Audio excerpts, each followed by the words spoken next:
The doorbell's shrill ring pierced through our quiet Sunday afternoon like a harbinger of doom. I froze, spatula in hand, my eyes meeting Dylan's across the kitchen island. We both knew who it was without having to check. "Maybe if we're quiet, she'll go away," I whispered, hope flickering in my chest. Dylan's shoulders sagged as he shook his head. "You know my mother, Hannah. She'll just use her key if we don't answer." As if on cue, we heard the telltale jingle of keys in the lock. I suppressed a groan, plastering on a smile as Esther bustled into our home, uninvited as always. "There you are," she exclaimed, her eyes zeroing in on me. "I've been ringing that bell for ages. Didn't you hear me?" "Sorry, Esther," I managed, my voice sickly sweet. "We were just about to have lunch. Would you like to join us?"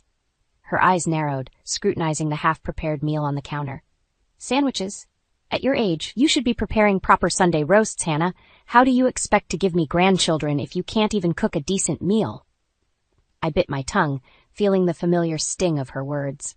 Dylan stepped in, his voice tight. "Mom, we weren't expecting company. Hannah's sandwiches are delicious." Esther waved him off, making her way to our living room. "Never mind that now. I've come with exciting news." Dylan and I exchanged wary glances as we followed her. She perched on our sofa, looking entirely too comfortable for my liking. "What news, Mom?" Dylan asked, his hand finding mine and squeezing gently. Esther beamed, her eyes glittering with triumph. "I've found the perfect fertility specialist for you two. Dr. Rosenberg is a miracle worker. I've already made an appointment for next week." The room seemed to tilt sideways. I struggled to find my voice, shock and anger warring inside me. "You did what?" "Now, Hannah, don't be difficult," Esther chided. "I know you two have been trying, and clearly, something isn't working. It's time to get professional help." "Mom," Dylan interjected, his voice strained. "We appreciate your concern, but our family planning is private. We don't need—" "Nonsense!" Esther cut him off. "I'm not getting any younger, and I want grandchildren while I can still enjoy them. You two have been married for over a year now. It's time." I felt my cheeks burning, humiliation and rage coursing through me. "Esther, with all due respect, this is completely out of line. Dylan and I will decide when and if we have children. It's not up for discussion." Esther's eyes flashed dangerously.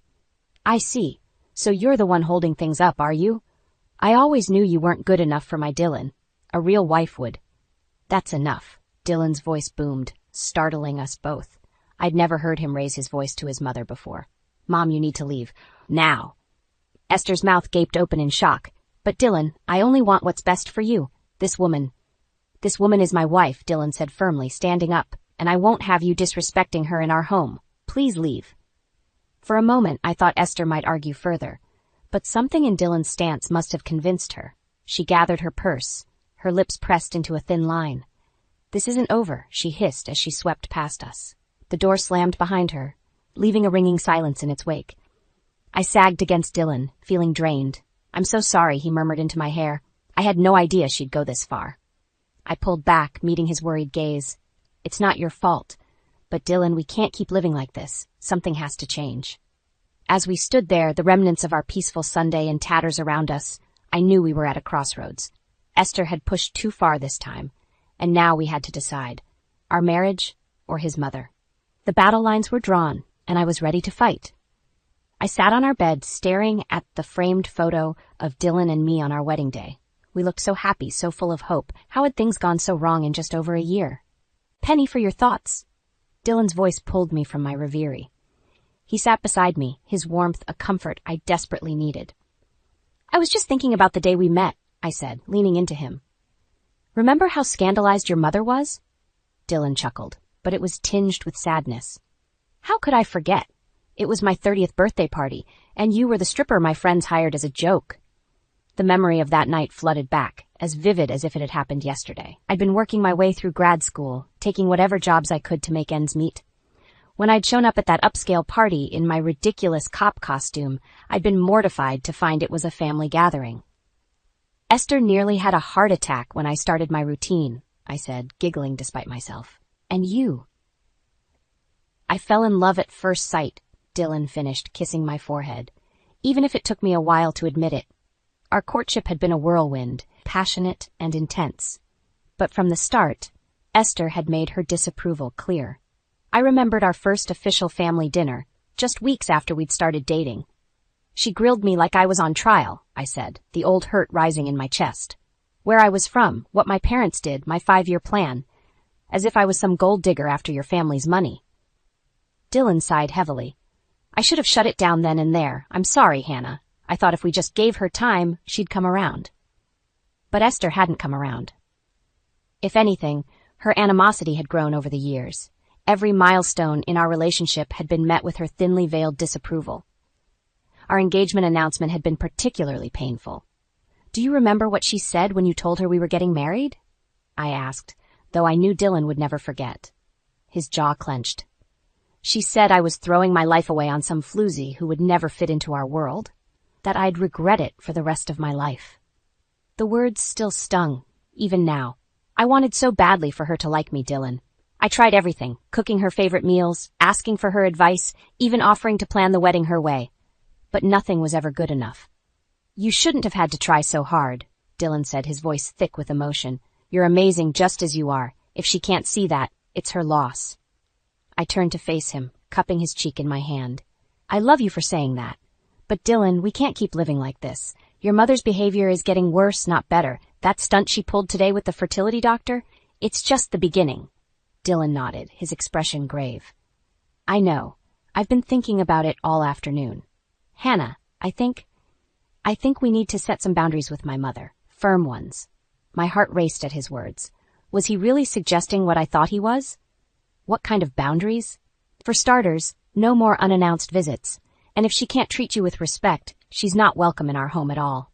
His voice was steady, but I could see the pain in his eyes. It's not going to be easy.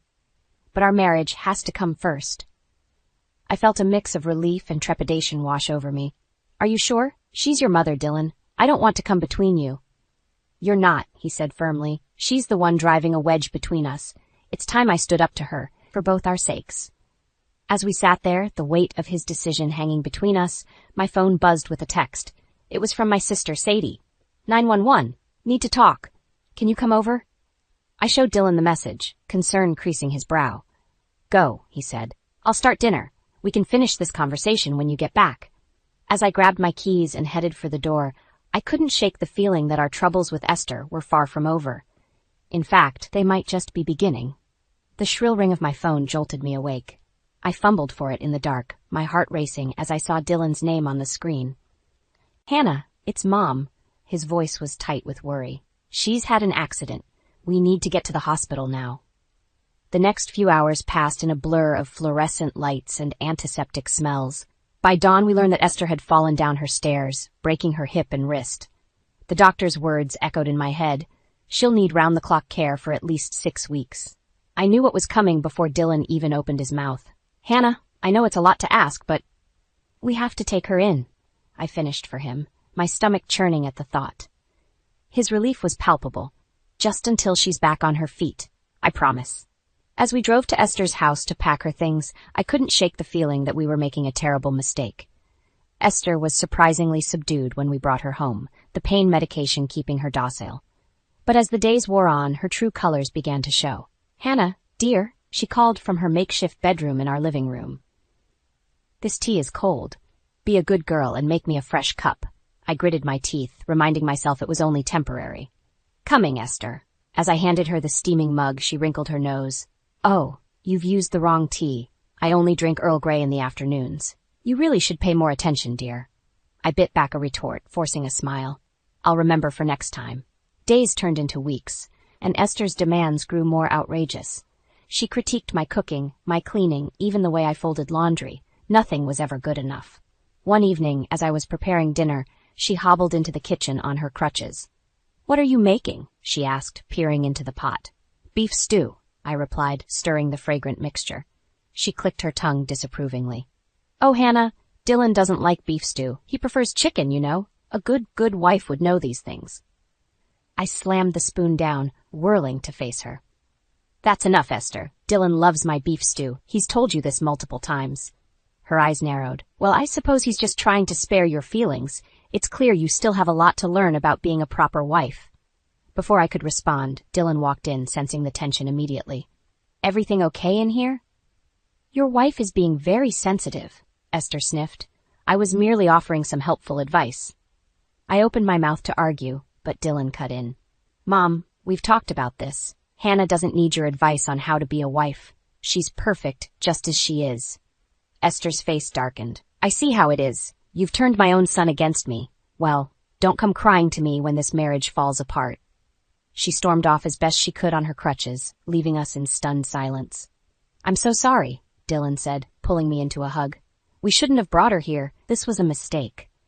I clung to him, fighting back tears. What are we going to do? We can't keep living like this. He pulled back, his expression determined. We'll figure something out, I promise. As we stood there in our kitchen, the beef stew forgotten on the stove, I couldn't help but wonder if our marriage would survive Esther's recovery. The woman was a force of nature, determined to drive a wedge between us.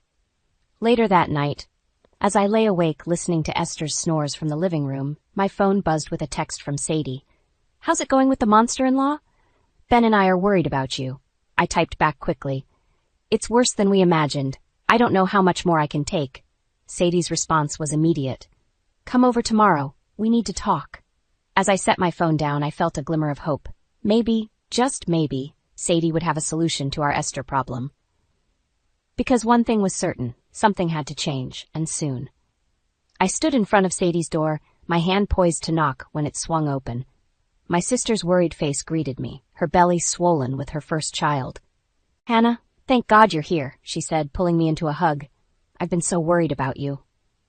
As we settled on her couch, the words tumbled out of me, every slight, every barbed comment, every manipulative tactic Esther had employed over the past few weeks. Sadie listened, her face growing darker with each revelation. Hannah, this is abuse, she said firmly when I finished. You can't keep living like this. I sighed, running a hand through my hair. I know, but what choice do I have? She's Dylan's mother, and she's injured. We can't just throw her out. Sadie's eyes narrowed. Can't you? Because from where I'm sitting, that's exactly what you should do. Before I could respond, my phone buzzed. It was Dylan. Hannah, where are you? Mom's having a fit because you're not here to help her with lunch. I felt the familiar knot of anxiety tighten in my stomach. I have to go, I told Sadie, standing up. She grabbed my arm. Hannah, wait, promise me you'll think about what I said. You deserve better than this. I nodded, not trusting myself to speak, and hurried home. The moment I walked through the door, Esther's shrill voice assaulted me. There you are. Where have you been? I've been calling for you for hours. I took a deep breath, trying to stay calm. I'm sorry, Esther. I was visiting my sister. Her eyes narrowed. Your sister? And what about your family here? Don't we matter to you? Before I could respond, Dylan intervened. Mom, that's enough. Hannah has a right to visit her family. Esther's face crumpled into a look of hurt that I was sure was fake. I see how it is. You two are ganging up on me. After all I've done for you, Dylan, I raised you, sacrificed everything for you, and this is how you repay me? I watched as guilt flashed across Dylan's face. Mom, that's not what's happening here. We're just... Save it, she snapped. I know when I'm not wanted, I'll just go back to my room and suffer in silence. As she hobbled away, I felt something inside me snap. That's it, I said, my voice shaking with anger. I can't do this anymore. Dylan looked at me, alarmed. Hannah, what are you saying? I'm saying that your mother is tearing us apart, Dylan. Can't you see it? The constant criticism, the guilt-tripping, the manipulation, it's destroying me, and it's destroying us. His face paled. I know it's been hard, but she's getting better. She'll be out of here soon. And then what? I interrupted. We go back to her dropping in unannounced, criticizing every aspect of our lives? I can't live like that anymore, Dylan. I won't. He reached for me, but I stepped back. I need some air, I said, grabbing my keys. I'll be back later. As I drove aimlessly through the city, tears blurring my vision, I realized I was at a crossroads. I loved Dylan with all my heart, but I couldn't keep sacrificing my mental health and our marriage for his mother's approval. My phone buzzed with a text from Sadie. Have you thought about what I said? I pulled over, my hands shaking as I typed my response. Yes, I think it's time for some drastic changes. As I hit send, I felt a mix of terror and relief wash over me. I didn't know what those changes would look like yet, but I knew one thing for certain. Things couldn't go on as they were. It was time to take a stand for myself and for my marriage. The question was, would Dylan stand with me? I sat in my car, parked outside our house, gathering the courage to go inside. The sun had long since set, and I knew Dylan must be worried sick. Taking a deep breath, I stepped out and walked to the door. The moment I entered, Dylan engulfed me in a tight embrace. "Hannah, where have you been? I've been calling for hours." "I'm sorry," I whispered, my voice hoarse from crying. I couldn't be here anymore." He pulled back, his eyes searching mine. "What's going on? Talk to me, please." I took a shaky breath. "Dylan, I can't do this anymore. Living with your mother, it's killing me. It's killing us." His face fell. "I know it's been tough, but she's family. We can't just abandon her." "Can't we?" I asked, my voice rising. "Because that's exactly what she's doing to me, to us. Every day, she chips away at our marriage, at my self-esteem. I'm drowning, Dylan." He ran a hand through his hair, frustration evident in every line of his body. "What do you want me to do, Hannah? She's my mother." "And I'm your wife," I shouted, surprising us both with my vehemence. "I need you to choose, Dylan, me or her." The silence that followed was deafening. I could see the conflict raging in Dylan's eyes, and for a moment I feared I'd pushed too far. Then from behind us came Esther's voice. "So this is how it's going to be. You're going to let this woman turn you against your own mother?" We whirled around to find Esther standing in the hallway, her face a mask of righteous indignation. "Mom, please," Dylan began, but Esther cut him off. "No, I want to hear what she has to say." Esther spat, her eyes boring into me. "Go on, Hannah. Tell me how I'm ruining your perfect little life." Something inside me snapped. All the pent-up frustration, anger, and hurt came pouring out.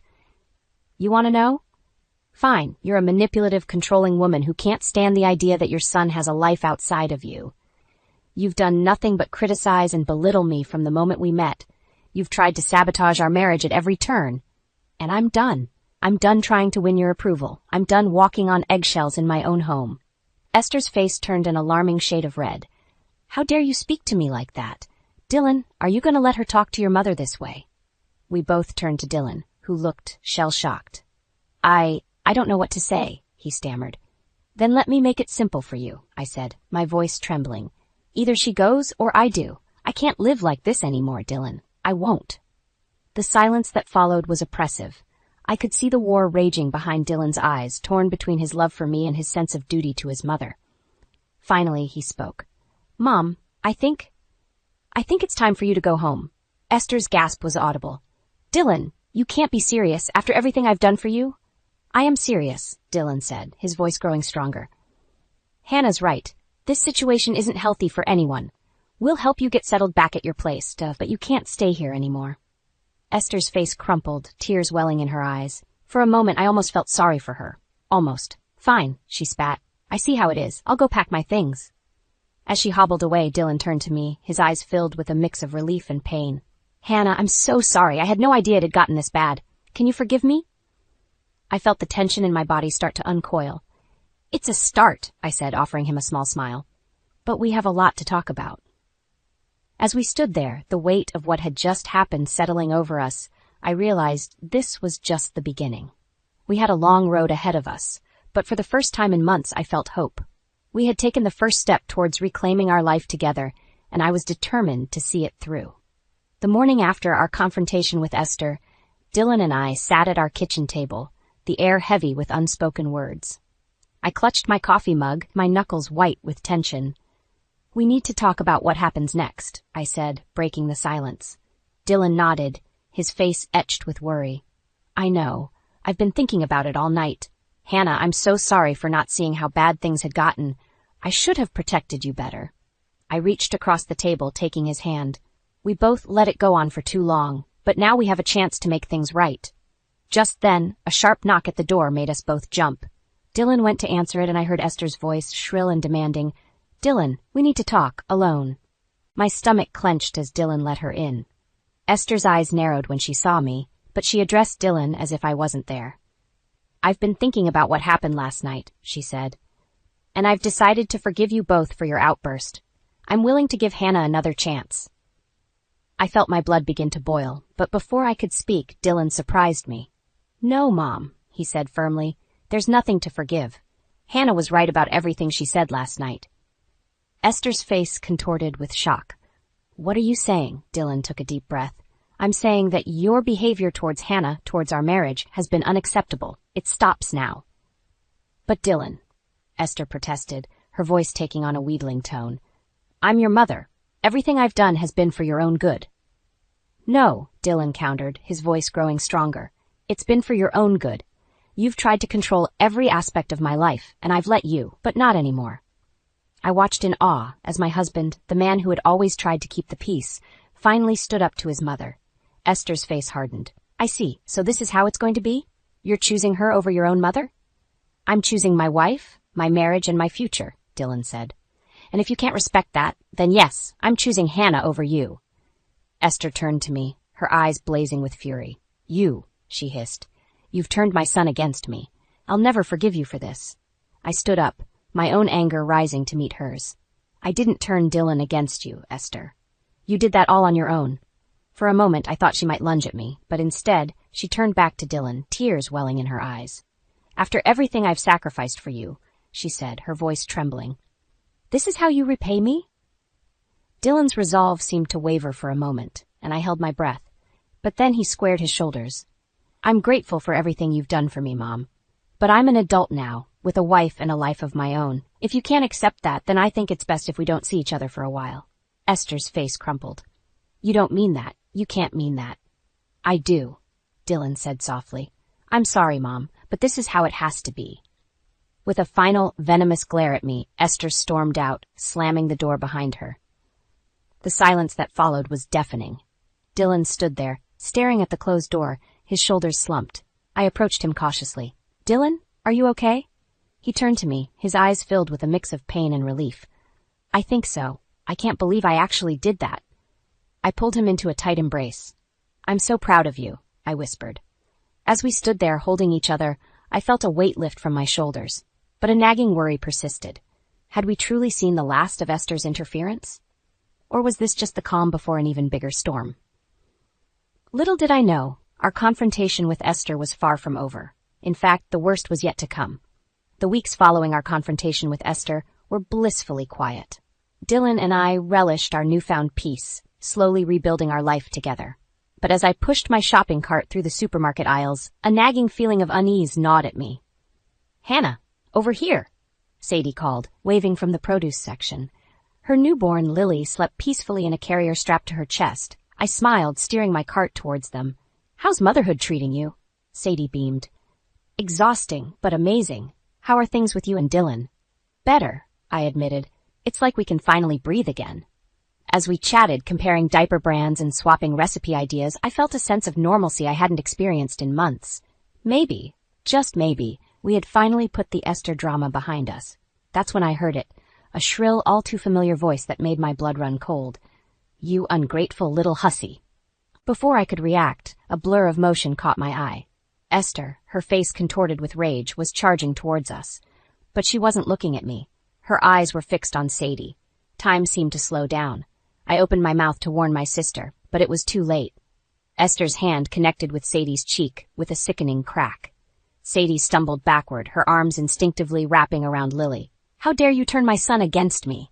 Esther screeched, raising her hand for another blow. I snapped into action, throwing myself between them. Esther, stop! That's not me! Confusion flickered across her face, quickly replaced by renewed anger. You, of course you're behind this. You've poisoned everyone against me. She lunged at me, but I managed to dodge her grasp. Around us, shoppers gasped and backed away, some pulling out their phones to record the scene. Esther, please, I pleaded, trying to keep my voice calm. You need help. This isn't right. Don't tell me what I need, she spat. You've ruined everything. You've stolen my son, and now you're trying to replace me with this imposter. She made another grab for Sadie, who was now sobbing, cradling a wailing Lily. I blocked her path, my heart pounding. That's my sister, Esther. Your quarrel is with me, not her. Leave them out of this. Something in my words seemed to penetrate her rage. She blinked, looking between Sadie and me as if seeing us clearly for the first time. Your sister? She stammered. Before I could respond, security guards arrived, quickly restraining Esther. As they led her away, she began to wail, a sound so full of anguish it made my chest ache despite everything. I turned to Sadie, who was trembling, a red mark blooming on her cheek. Oh God, Sadie, I'm so sorry. Are you okay? Is Lily all right? She nodded shakily. We're fine. Just shaken up. Hannah, what was that? Who was that woman? I sank to the floor, the adrenaline draining from my body. That was Esther, Dylan's mother. I thought we were done with her. As the reality of what had just happened sank in, I felt a wave of guilt and fear wash over me. This was my fault. My problems had spilled over, hurting my sister and her innocent baby. "We need to call the police," I said, my voice hollow, "and Dylan." "Oh God, how am I going to tell Dylan?" Sadie knelt beside me, wrapping her free arm around my shoulders. "We'll figure it out together. You're not alone in this, Hannah." As we sat there on the cold tile floor, surrounded by spilled groceries and gawking onlookers, I realized the truth of her words. I wasn't alone, but I also knew that this was far from over. Esther's actions had escalated beyond anything I could have imagined, and I feared what she might do next. The battle lines were drawn, and there was no going back now. It was time to end this, once and for all. The fluorescent lights of the courthouse seemed to buzz with the same nervous energy that thrummed through my veins. Sadie sat beside me, her hand clasped tightly in mine, while Ben paced before us, his lawyer mode in full swing. "The judge should be here any minute," he said, checking his watch for the 100th time. "Are you both ready?" I nodded, unable to find my voice. This was it. The moment we'd file for a restraining order against Esther. The thought of facing her again made my stomach churn, but I knew it was necessary. Just then the courtroom doors burst open. My heart leaped into my throat as Esther strode in, flanked by her own lawyer. Her eyes locked onto mine, filled with a mixture of hatred and something else. Was it fear? Before I could ponder it further, the bailiff called out, "All rise for the Honorable Judge Simmons." As we stood, I felt a wave of dizziness wash over me. I gripped the table for support, trying to steady my breathing. "Hannah?" Sadie whispered, concern etching her features. "Are you okay?" I nodded, not trusting myself to speak, but as the judge began to address the court, another wave hit me, stronger this time. The room began to spin, voices fading into a distant hum. The next thing I knew, I was blinking up at a circle of worried faces. Dylan's voice cut through the fog. "Hannah? Can you hear me?" I tried to sit up, realizing I was lying on the courtroom floor. What happened? "You fainted," Ben explained, helping me to my feet. "The paramedics are on their way." As I regained my bearings, I noticed Esther standing off to the side, her face pale and drawn. For the first time since I'd known her, she looked human. The judge's voice rang out. "Given the circumstances, we'll reconvene next week. Mrs. Walker, please seek medical attention immediately." As Dylan helped me out of the courtroom, I heard footsteps behind us. To my shock, it was Esther. "Hannah," she said, her voice trembling. I'm sorry for everything." I stared at her, unable to process her words. Was this another manipulation? But then I saw it in her eyes. Genuine remorse. The realization hit me like a tidal wave. This woman, who had caused us so much pain, was just as broken and scared as the rest of us. "Esther," I began, but she cut me off. "No, please. Let me finish. Seeing you collapse, it made me realize how much damage I've done. To you, to Dylan, to your family. I've been so consumed by my own fears and insecurities that I couldn't see the pain I was causing. I'll drop all charges and accept whatever restraining order you file. You deserve peace." Tears welled in my eyes as I looked at Dylan, seeing my own conflicted emotions mirrored in his face. "Mom," he said softly, "we don't want to cut you out of our lives completely, but things need to change. We need boundaries, and we need you to respect them." Esther nodded, tears streaming down her face. "I understand. I'll do whatever it takes. I don't want to lose my family." As we stood there, the weight of years of conflict seeming to lift, I felt another wave of dizziness, but this time it was accompanied by a sudden realization. "Dylan," I gasped, grabbing his arm. I think I'm pregnant." His eyes widened in shock, then joy. Even Esther's face lit up with genuine happiness.